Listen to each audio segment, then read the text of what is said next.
이슈플러스 두 번째 주제는 암 분야 세계 최대 규모 학회인 미국 암학회 소식 전해드립니다. 국내 제약바이오사가 미국 암학회 AACR에서 항암 신약 후보 물질에 대한 전임상 결과를 공개했습니다.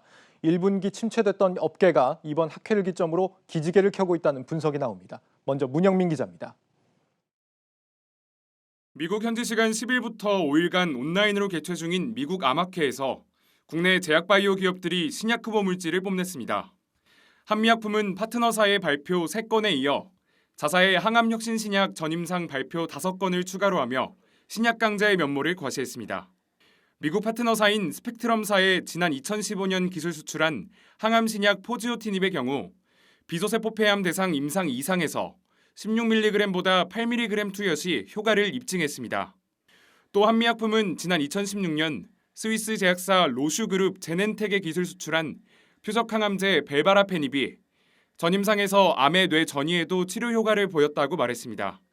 뇌에 전이된 그런 경우까지도 치료할 수 있다는 그런 확인을 전임상적으로 했고, 내성을 억제할 수 있다는 전임상 근거를 제고 확보를 했고, 현재 승인받은 약물보다 훨씬 더 강한 효과를 나타낼 수 있다는 것이 점점 확인이 되면 저희가 원하는 그런 기술 수출이 이루어질 것으로 확신합니다. 한미약품은 전임상에서 급성 골수성 백혈병 치료 후보 물질을 투여했을 때 종양이 완전히 사라지는 완전 관해 효과도 확인하면서 기술 수출에 대한 자신감을 드러냈습니다. JW 중해제약은 암세포 성장과 증식 등에 관여하는 단백질을 억제하는 새로운 기전의 항암 신약 후보 물질을 선보였는데 특히 유방암 대상 전임상에서 암의 사멸을 유도하는 것을 입증했습니다. 또 다른 신약 개발 강자인 유한양행은 세브란스 병원 연구진이 나서 국내 폐암 신약인 렉나자와 얀센의 아미반타맙 병용 임상 1상에서 우수한 효과를 보였습니다. 메드팩토의 자사 항암 신약 후보 물질 벡토서팁은 오니바이드와의 췌장암 대상 병용 전임상에서 84%의 생존율을 나타내며 미투약군과 비교해 월등한 효과를 보였습니다. 이 밖에도 ABL 바이오, 지노맨 컴퍼니, 오스코텍 등 국내 바이오 기업들도 참가해 연구 성과를 발표했습니다. 우리 기업들이 세계 무대에서 자체 개발하고 있는 신약 후보 물질에 대해서 발표를 통한 그러한 검증, 그리고 또 서로 파트너십을 위한 장, 이런 부분이 어떻게 보면은 우리 기업들이 얼마만큼 경쟁력을 확보할 수 있느냐 가름자가 되고 있는 것 같아요. 투자자들이 다시 관심을 끄는 이제 하나의 모멘텀이 바로 이러한 미국 암학회였지 않는가라는 생각이 듭니다. 이번 미국 암학회가 올해 초 잠시 주춤했던 제약바이오 업계 성장에 다시 한번 활력을 불어넣었다는 평가입니다. 국내 제약바이오 기업들은 오는 6월 개최될 미국 종양학회와 바이오 USA도 출격을 예고하고 있어 다소 침체됐던 기술 수출을 향한 신호탄을 쏘아 올리고 있습니다. 한국경제TV 문영민입니다. 미국 암학회에 참석한 국내 제약바이오 기업들 소식 좀 더 자세히 들어보겠습니다. 성장기업부 홍원표 기자 나와 있습니다. 홍 기자, 이 미국 암학회라는 게 중요한 행사입니까? 이 제약바이오 업계에서 어떤 의미를 갖고 있는 겁니까? 네, 이 암학회는 전 세계 127개국 약 5만 명의 회원을 보유한 이 암학회 분야에서는 세계에서 가장 큰 행사인데요. 네. 이렇다 보니까 아무래도 이제 국내 바이오 기업들이 굉장히 관심을 갖고 있는 곳입니다. 그 주로 인체 임상 시험 전에 이 전임상 연구 위주로 발표를 하게 되는데 예. 신약 개발이 당장 가시화된 단계는 아니지만 후보 물질이 이제 어느 정도 가능성이 있는지 좀 판단하는 그런 자리입니다. 이 학회는 미국 임상 종양학회인 아스코라고 불리는 학회가 하나 있거든요. 예. 그거와 함께 이제 바이오 기업의 글로벌 무대의 이제 등용문 같은 그런 무대라고 보시면 되겠습니다. 네. 이번 학회에서 이 신규 항암 후보 물질 개발 성과를 좀 공개를 하고 이를 좀 글로벌 회사들한테 좀 검증받는 그런 계기가 될 텐데요. 코로나19로 인해서 온라인으로 열려서 과거처럼 좀 대면에서 하는 것보다는 효과가 떨어지지만 그래도 자신들의 좀 연구 성과를 세계 무대에서 좀 알릴 수 있는 계기가 되고요. 올해는 4월 10일부터 15일 그리고 다음 달 17일부터 21일 두 차례에 걸쳐서 진행됩니다. 그렇군요. 이번에 주목해서 봐야 될 포인트는 어떤 거라고 할 수 있습니까? 네, 사실 이 코로나 시국을 거치면서 전통 제약사들이 많이 주목을 못 받았거든요. 그래서 아무래도 뭐 지난 한 해 동안 진단 키트나 코로나19 치료제, 백신 때문에 셀트리온이나 시젠 아니면 SK 바이오사이언스 같은 기업들이 주로 주목을 받았잖아요. 근데 이번에는 이번 학회를 기점으로 좀 전통 제약사들이 힘을 낼 것으로 보입니다. 앞서 리포트에서 보신 것처럼 한미약품이 5개 신약에 대한 연구를 발표하면서 올해 참여한 국내 기업 중에는 가장 많은 연구 성과를 발표를 합니다. 글로벌 제약사인 로슈그룹의 제넨텍이 기술 수출한 벨바라페닙이라는 이 경구용 표적 항암제 전임상 결과를 이제 발표를 할 예정입니다. 전임상이라는 게 정확히 뭘 말하는 거예요? 전임상은 일단 사람에게 이제 투여하기 전에 동물에게 신약 후보 물질을 투여를 해서 뭐 효과나 아니면 독성 같은 걸 테스트하는 걸 우리가 이제 아는 임상 1, 2, 3상 이전 단계군요. 그렇죠. 그 네. 이전 단계입니다. 네. 이거를 통과를 해야만 임상 1, 2, 3상으로 넘어갈 수 있는 거고요. 네, 계속해서요. 네. 이번에 한미약품이 이 피부암의 일종인 흑색종이라는 것에서 우수한 효능을 나타냈고 또 우리나라에서는 이 흑색종과 대장암 환자 137명을 대상으로 임상을 진행하고 있다고 밝혔습니다. 그리고 이 골수성 백혈병 치료제 후보 물질 이거와 관련해서는 그 암세포 증식 억제 효과를 확인했다고 밝혔는데요. 이 후보 물질은 2018년 미국 식품의약국 그리고 2019년에는 국내 식약처로부터 희귀약품 지정을 받았습니다. 그래서 네. 이 두 가지 물질이 꽤 괜찮은 평가를 받고 있다고 알려지고 있습니다. 한미약품의 신약 연구 성과가 주목을 받고 있고 또 뭐 눈길을 끄는 것이 또 있습니까? 네, 중해제약을 좀 꼽을 수 있겠는데요. 네. 중해제약은 현재 이제 혁신 신약 후보 물질을 열심히 개발을 하고 있습니다. 이번에 이 암세포의 성장과 전이의 이제 내성 형성에 관여하는 단백질이라는 게 있습니다. 네. 그 단백질을 억제를 해야만 내성을 막고 제대로 된 면역 반응을 할 수 있거든요.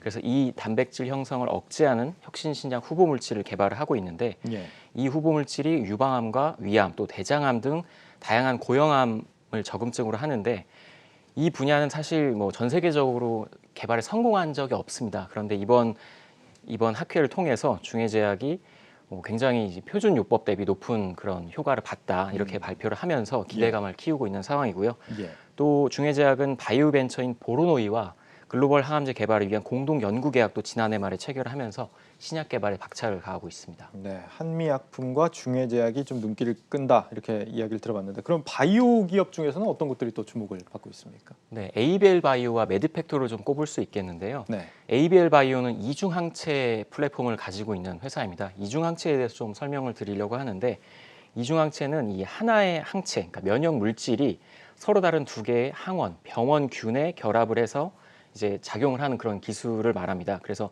단일 항체보다는 효능이 뛰어나고 또 부작용이 적다고 알려져 있고요. 이 ABL 바이오는 이 플랫폼 기술을 다수 보유하고 있어서 국내에서 굉장히 큰 주목을 받고 있습니다. 예, 근데 이 플랫폼 기술은 원천 기술을 바탕으로 하는 거기 때문에 한 번 수출했다고 끝나는 게 아니라 다양한 이런 의약품 개발에 적용할 수 있어서 여러 번의 기술 수출이 가능한 그런 장점이 있습니다. 그래서 예. ABL 바이오는 이번 학회에서 이 그랩바디 T 플랫폼에 대해서 발표를 마쳤습니다. 네. ABL 바이오 얘기를 들어봤고 바이오 기업 중에 또 매드팩토도 눈길을 끌었다. 이거는 왜 그런 겁니까? 어떤 부분입니까? 네, 매드팩토는 면역 항암제를 개발하는 회사인데요. 그 벡토서팁이라는 약물을 주력으로 하고 있습니다. 이번 학회에서도 이 벡토서팁과 비롯해서 관련한 연구 성과를 4건을 발표를 했는데 네, 이 약물에 대해 좀 쉽게 설명을 드리면 이제 암세포가 좀 잘못된 반응을 하는 경우가 있습니다. 이걸 제어하는 그런 약인데 우리 몸에 있는 이제 면역 세포가 암세포를 공격을 해야 되는데 예, 이 암세포가 우리 몸에 있는 이제 바이오 마커를 이용해서 이 면역 반응을 피해 다닙니다. 근데 이 피해 다니는 걸 못하게 막아준 제어하는 그런 약물이고요. 그렇군요. 그래서 이번 학회에서 이 매드팩토가 췌장암에 대한 병용용법 결과를 발표를 했는데 지금 잠깐 표를 보실까요? 예, 네, 생존율이 미투약군에선 23%였고 기존 다른 약물의 요법은 53%인데 벡토서팁을 투여를 했을 때는 84% 아주 높은 생존율을 기록을 했습니다. 그렇군요. 이번 학회가 좀 글로벌 등용문이 될 수 있다라고 앞서 홍 기자가 얘기를 했는데 기술 수출 성공 가능성이 현실적으로 얼마나 된다고 봐야 됩니까? 네, 뭐 사실 뭐 기술 수출의 뭐 시기나 뭐 규모를 현실적으로 예측하는 건 좀 쉽지 않은데요. 네, 그 지난 1월에 열렸던 JP 모건 컨퍼런스 많이들 기억을 하실 텐데 이제 그 컨퍼런스에 이어서 이번 암학회 그리고 6월에 예정되어 있는 아스코라는 임상 종양 학회가 있습니다. 이런 네. 세계적인 글로벌 학회들이 쭉 이제 이어지면서 여기에 좀 참가하는 기업들이 지속적으로 자신들이 보유한 기술과 연구 성과에 대해서 알리고 있는 단계고요. 이런 것들이 좀 지나다 보면 이제 하반기쯤에는 충분히 어떤 기술 수출의 가능성이 있을 거고 앞서서 그 한미약품 부사장이 얘기했던 것처럼 그 자신들이 데이터만 좀 축적이 된다면 확실하게 좀 기술 수출을 할 수 있다 이런 좀 자신감을 보였고 또 취재를 하다 보니까 이제 한 바이오 기업의 대표는 올해 하반기에는 한 2건의 기술 수출을 할 수 있겠다 이렇게 좀 자신감을 내비쳤습니다. 그렇군요. 상당히 유망하네요. 미국 아마케 소식은 이 정도로 하고 홍 기자 간단히 한 가지 소식을 더 들고 왔죠. 좀 뜬금맞긴 한데 이 화장품 업계 소식을 갖고 왔습니다. 아모레퍼시픽하고 LG 생활건강 지난해 실적이 좀 좋지 않았는데 올해는 좀 개선이 될 걸로 보인다고요? 네, 뭐 지난해 워낙 이 두 회사의 실적이 안 좋았기 때문에 올해는 뭐 반등할 것으로 예상이 되는데요. 예. 일단 국내 화장품 회사들은 뭐 아시아, 특히 중국 매출에 많이 의존을 하고 있습니다. 그런데 뭐 지난해 초에는 코로나로 인해서 중국 실적이 크게 악화가 됐죠. 그래서 이제 중국이 지난해 초까지만 해도 굉장히 상황이 안 좋았잖아요. 예. 그렇기 때문에 이제 실적에 직격탄을 맞았는데 아모레퍼시픽은 지난해 매출이 4조 4,300억 원으로 전년 대비 20%가 줄었습니다. 그리고 영업이익은 무려 3분의 1 토막이 났고요. LG생활건강은 좀 매출과 영업이익을 좀 비슷하게 잘 맞췄는데 이거는 화장품 부분에서는 굉장히 큰 손실을 봤습니다. 하지만 네. 뭐 샴푸나 치약 같은 뭐 생활용품 아니면 뭐 위생용품 같은 부분에서 좀 실적이 개선되면서 체면치레를 한 상황이고요. 올해도 뭐 여전히 아직 뭐 해외여행은 좀 자유롭지 못하고 또 백신 접종이 좀 예상보다는 지연되고 있지만 네. 그래도 지난해보다는 최악이었던 지난해보다는 많이 개선되고 있기 때문에 하반기에는 많이 회복될 것으로 보이고요. 그래서 실제로 올해 1분기 이 두 회사의 실적 전망치는 아모레퍼시픽이 1분기에만 매출이 1조 2천억 원, 그리고 영업이익 1,300억 원, LG생활건강은 매출 2조 원, 영업이익 3,500억 원으로 전년 같은 기간 대비 훨씬 나은 성과를 낼 것으로 보입니다. 알겠습니다. 성장기업부 홍원표 기자였습니다. 고생했습니다.